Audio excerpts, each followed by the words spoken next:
parables of the mustard seed and the leaven, I really see them as one unit, and I've preached it that way, and I've ever handled this text. And the reason why is because what's so classic about parables are that they are earthly illustrations that convey primarily one spiritual truth.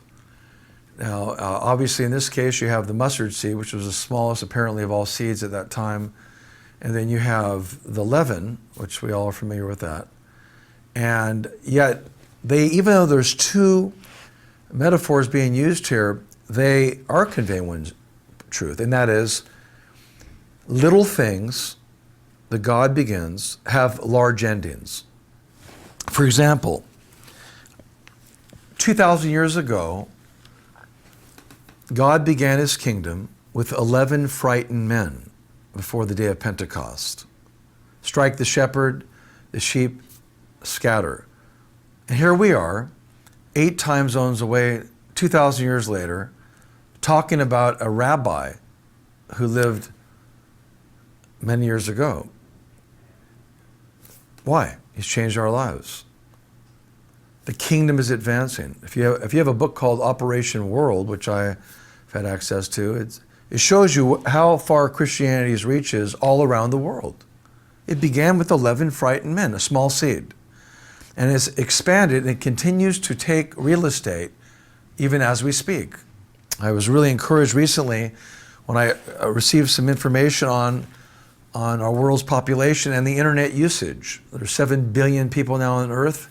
2.26 billion have internet access. A lot of those people are in Asia, amazingly.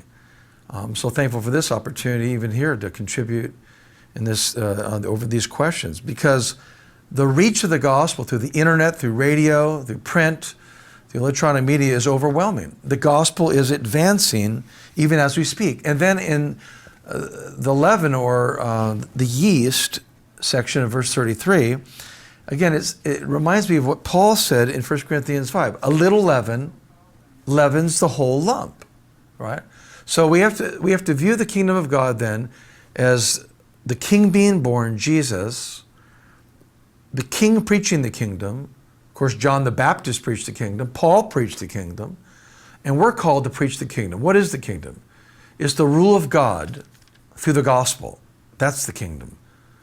Some people debate future kingdom. One thing I know for sure is this: the king has come.